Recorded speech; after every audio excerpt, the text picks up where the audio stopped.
En 2018, Donald Trump avait imposé une série de sanctions et de tarifs douaniers contre la Chine, avec un seul objectif, stopper l'ascension chinoise. Mais ce qu'il s'est passé ensuite est vraiment remarquable. La Chine a utilisé chaque tarif douanier comme une opportunité pour faire progresser toutes les industries ciblées par Donald Trump.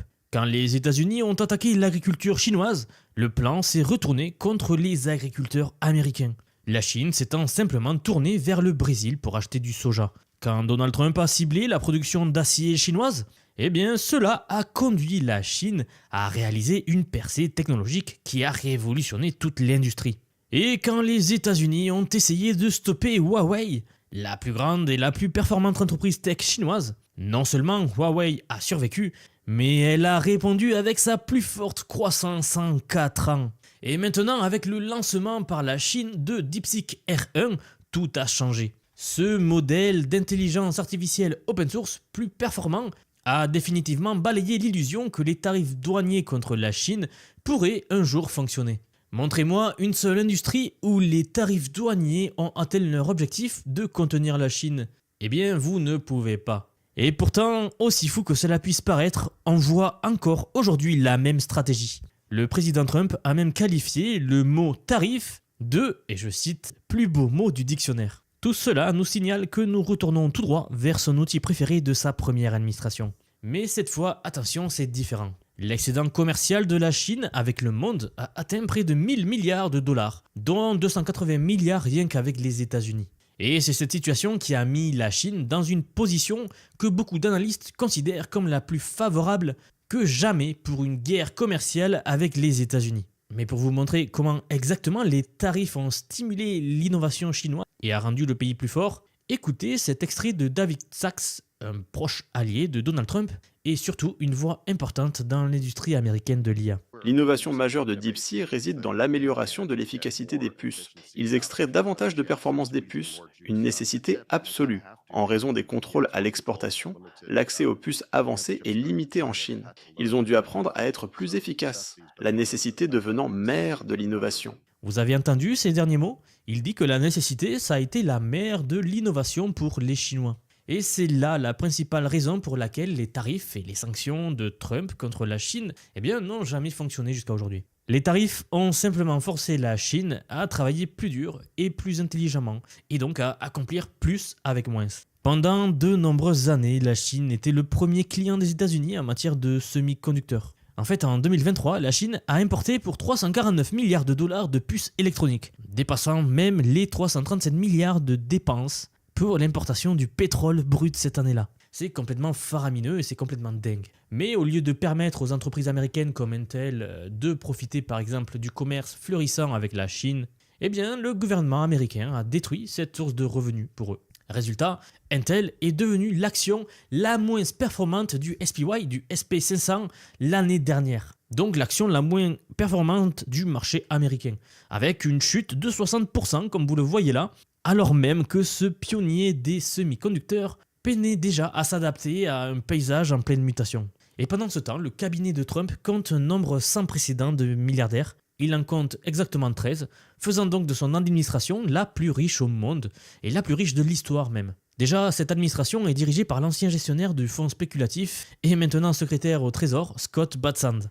Cette équipe fortunée pense pouvoir réduire les impôts autant que possible et compenser les pertes de revenus des tarifs douaniers. Écoutez simplement ces commentaires pour voir à quel point Donald Trump et son équipe semblent un peu déconnectés de la réalité. As I said in my speech last week, instead of taxing our citizens to enrich foreign nations, we should be tariffing and taxing foreign nations to enrich our citizens. Does that make sense, right?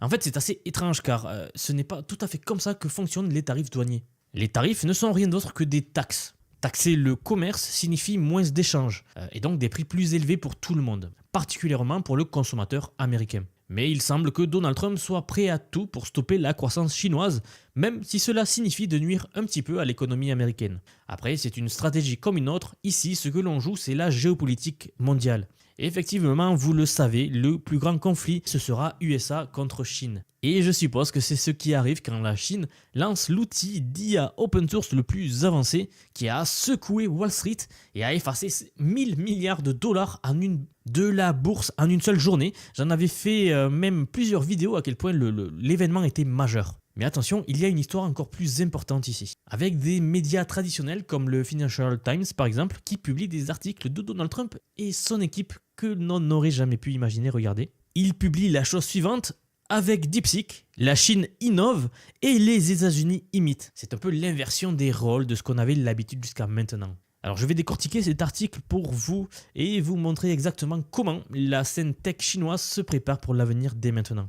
On sous-estime souvent la Chine, les médias occidentaux sous-estiment la Chine, tout le monde sous-estime la Chine, alors que je ne sais même pas pourquoi. Si vous connaissez un tout petit peu la Chine, vous savez que c'est une nation qui est très technologiquement en avance, ou en tout cas très technologiquement à la pointe, au même niveau que les USA d'ailleurs. Et alors oui, on peut ne pas être d'accord avec le régime chinois, qui est un régime totalitaire, certes, c'est vrai, mais c'est Sun Tzu dans l'art de la guerre qui disait que il valait mieux garder ses ennemis proches de soi plutôt que les ignorer comme de cette façon-là en fait. C'est pour ça que la stratégie de tous les médias occidentaux me surprend un peu aujourd'hui, mais bon, bref, passons. Alors regardez cette analyse incroyable donc du Financial Times qui dit la vérité sur la Chine. Et je cite: l'image stéréotypée de la Chine à l'étranger est peut-être encore celle d'une économie manufacturière à forte intensité de capital, subventionnée par l'État chinois lui-même, qui excelle dans la production de matériel impressionnant à bas coût comme les smartphones, les panneaux solaires et les véhicules électriques. Mais en réalité, la Chine est depuis longtemps devenue une superpuissance mondiale du logiciel,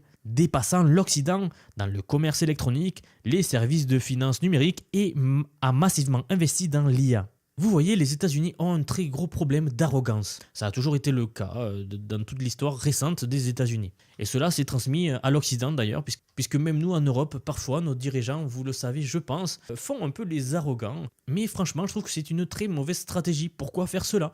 On voit l'essor de grandes puissances, et ce n'est pas en les ignorant ou en les regardant de haut qu'on va réussir à vraiment les contrer en fait. Je ne comprends vraiment pas cette stratégie. Mais bref, passons. Quoi qu'il en soit, de nombreux dirigeants tech pensent que la Silicon Valley peut produire donc la meilleure technologie mondiale, comme si ces sanctions et ces tarifs allaient stopper l'ascension de la Chine, alors qu'elle ne l'a jamais fait jusqu'à maintenant. Pour vous montrer exactement ce que je veux dire, regardez cet extrait incroyable de Sam Altman, donc le PDG de OpenAI, grande entreprise américaine, qui annonce quelque chose d'incroyable. En fait, Sam Altman assiste à un événement tech en Inde. Et ici, vous allez voir, un entrepreneur indien donc, lui pose une simple question sur le démarrage d'une IA d'entreprise. Et la question, c'est en gros, où est-ce qu'une équipe d'Inde, vous savez par exemple avec 3 ingénieurs super intelligents, et non pas avec 100 millions d'euros comme peut avoir Sam Altman, pourrait construire quelque chose de substantiel. Une équipe d'Inde, composée de 3 brillants ingénieurs avec seulement 10 millions de dollars, ils pourraient construire quelque chose de véritablement substantiel. Nous vous dirons que c'est sans espoir de rivaliser avec nous sur les modèles fondamentaux. Votre mission est d'essayer malgré tout. Je crois en ces 2 affirmations, même si cela semble effectivement sans espoir. Franchement, on ne peut pas inventer à quel point cette réponse de Sam Altman est ridicule. Et honnêtement, j'ai rarement vu ce niveau d'arrogance en public. Alors, si vous me connaissez, je pense que vous savez que je suis de très près ce qu'il se passe chez OpenAI, chez Meta, chez Tesla et d'autres. Et que ces gars-là, je les adore, vraiment, puisque c'est eux qui nous ont donné et fait découvrir des technologies assez incroyables récemment. Mais ça ne veut pas dire qu'on peut être d'accord avec tout avec eux, c'est normal. Et cette arrogance-là, je ne la comprendrai peut-être jamais. Et c'est exactement pour ça, pourquoi tant de gens aux États-Unis n'ont pas compris l'ascension de la Chine. Altman a littéralement ri au visage de cet entrepreneur indien et a proclamé avec arrogance que c'est totalement sans espoir de vouloir les concurrencer, qu'ils peuvent essayer mais qu'ils n'y arriveront jamais.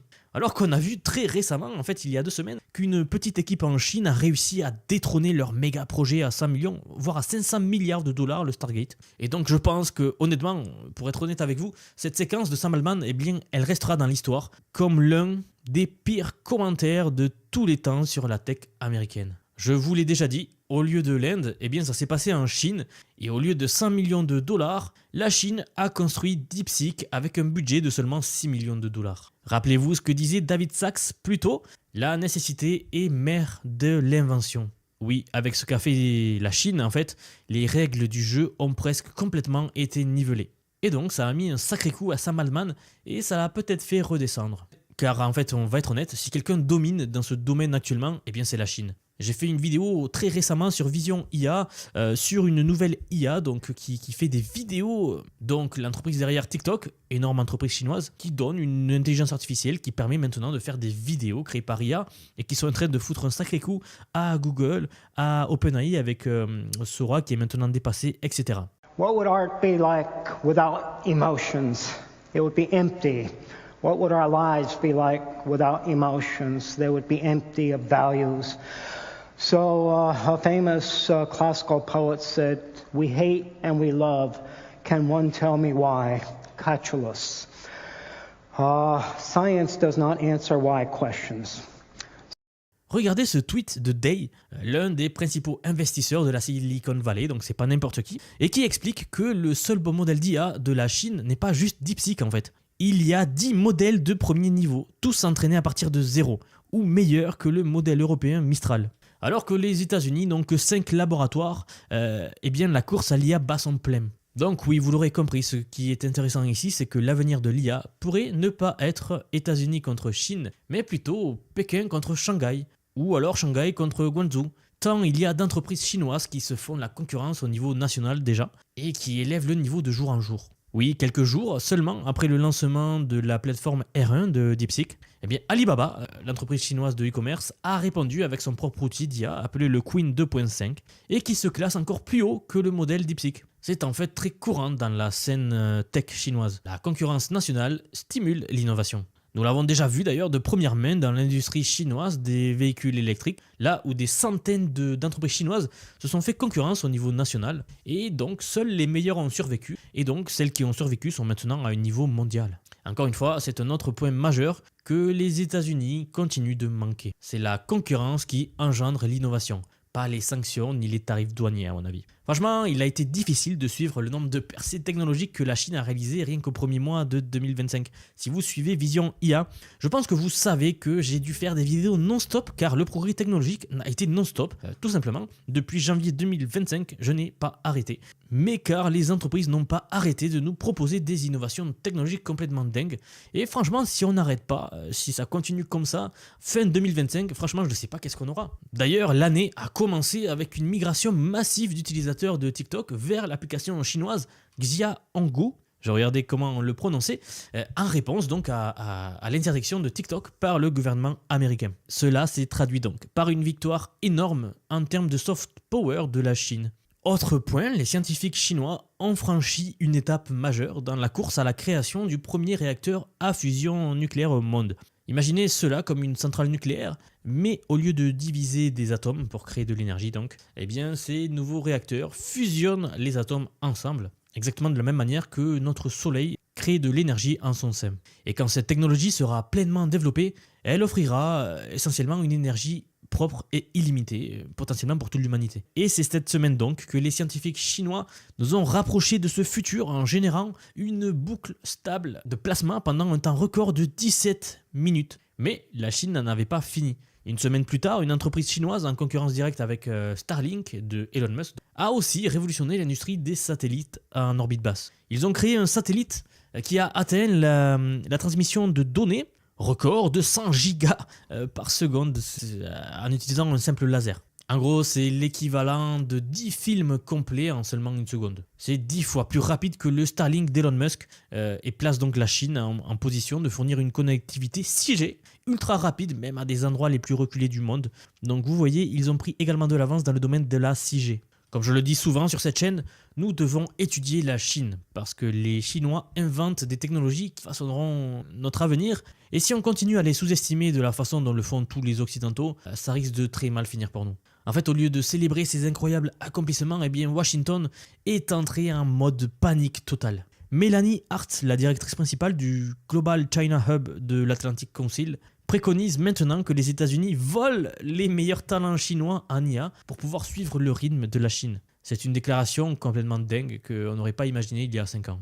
Mais qui montre aussi à quel point certains des dirigeants à Washington sont complètement déconnectés de la réalité concernant la Chine. La vérité, c'est exactement l'inverse. En ce moment, les scientifiques chinois quittent les meilleures universités américaines pour occuper des postes de haut niveau en Chine, renforçant donc Pékin dans sa course aux talents mondiaux. Cela s'est surtout produit les 4 dernières années lors du mandat Biden, car comme vous le savez, il y a eu un exode massif des gens des universités américaines à cause de leur politique, mais ça c'est un autre sujet, on ne va pas rentrer dans ces débats-là. Regardez simplement ce classement du Nature Index qui montre donc les 10 meilleures institutions académiques pour la recherche. L'université Harvard occupe la première position mondiale comme toujours, mais regardez, les universités chinoises occupent les 8 places suivantes sur cette liste. C'est assez dingue, mais prêtez attention à la dernière colonne du graphique qui montre le pourcentage de croissance de la recherche académique de chaque université. Chaque université chinoise est en expansion et en croissance, tandis que l'université Harvard est en réalité en déclin.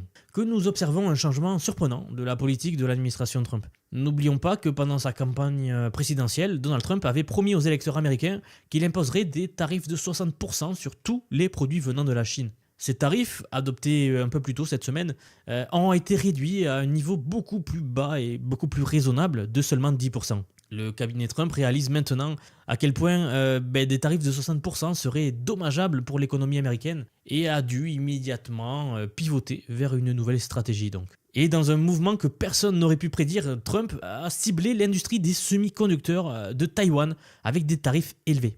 En fait, tout cela, c'est une tentative pour les faire se délocaliser aux États-Unis, car Trump ne veut plus dépendre de Taïwan et ne veut plus que Taïwan soit un point géopolitique si chaud aujourd'hui. Trump a également remis en question l'aide que le gouvernement américain apporte à l'île et a même snobé la délégation taïwanaise qui avait fait tout le chemin jusqu'à Washington pour assister à sa cérémonie d'inauguration. C'était une perte de face massive pour la délégation taïwanaise et c'est un changement radical en termes de stratégie géopolitique aujourd'hui. Mais vous savez qui était présent et qui s'est vu accorder la priorité ? Eh bien, le vice-président chinois Han Zhang, photographié ici avec le vice-président J.D. Vance juste avant l'inauguration de Trump. Tout cela a culminé dans l'une des séquences les plus choquantes de l'année et potentiellement le plus gros changement dans la politique et dans la géopolitique américaine envers la Chine depuis des décennies. Le secrétaire d'État de Trump, Marco Rubio, qui a notoirement été l'un des grands faucons anti-Chine à Washington depuis ces dernières années, a finalement admis que le monde unipolaire où les États-Unis sont la seule force dominante est officiellement terminé. L'administration Trump, après avoir passé des années à augmenter les tensions, l'administration Biden également d'ailleurs, est maintenant la première depuis des décennies à reconnaître publiquement la multipolarité, avec donc ces commentaires stupéfiants de Marco Rubio. Et si vous voulez mon avis, il était temps. Et avant que certains puristes d'entre vous ou certains anti-Chine me sautent à la gorge, sachez que non, je ne suis pas pro-chinois ou je ne suis pas anti-chinois. J'habite avant tout en France et j'analyse la situation telle qu'elle est. Et personnellement, je trouve que c'est une question de logique après tout. Quand vous avez un pays tel que la Chine qui se développe au rythme auquel il se développe et que vous avez une campagne de bashing massif telle que le font tous les médias occidentaux aujourd'hui, c'est tout simplement incompréhensible. Si vous voulez battre un ennemi, pourquoi faire ça? C'est complètement contre-productif et c'est une stratégie qui jusqu'à présent n'a jamais marché, on le voit, ça sert à rien. Alors je voulais vraiment vous faire cette vidéo. En fait, la vraie question est de savoir si ce virage vers le pragmatisme est une stratégie de l'administration Trump ou juste une autre manœuvre à court terme. En tout cas, une chose est claire, les tentatives américaines et occidentales d'ailleurs de contenir la Chine ont complètement échoué et le reste du monde l'a déjà remarqué. De l'IA à l'énergie en passant par le commerce mondial, eh bien la Chine façonne l'avenir pendant que le Washington essaie encore de réécrire le passé. Mais bon, maintenant avec une nouvelle administration, une nouvelle série de mesures qui sont prises aux États-Unis, peut-être les choses vont changer, qui sait. Mais ça, seul l'avenir nous le dira et moi je suivrai tout cela pour vous. Donc si ce n'est pas déjà le cas, si vous avez apprécié cette vidéo, n'hésitez pas à vous abonner pour soutenir la croissance de la chaîne. Ici, j'analyse toutes les actus géopolitiques en cours au niveau mondial. Merci d'avoir regardé et je vous dis à très vite pour la prochaine vidéo.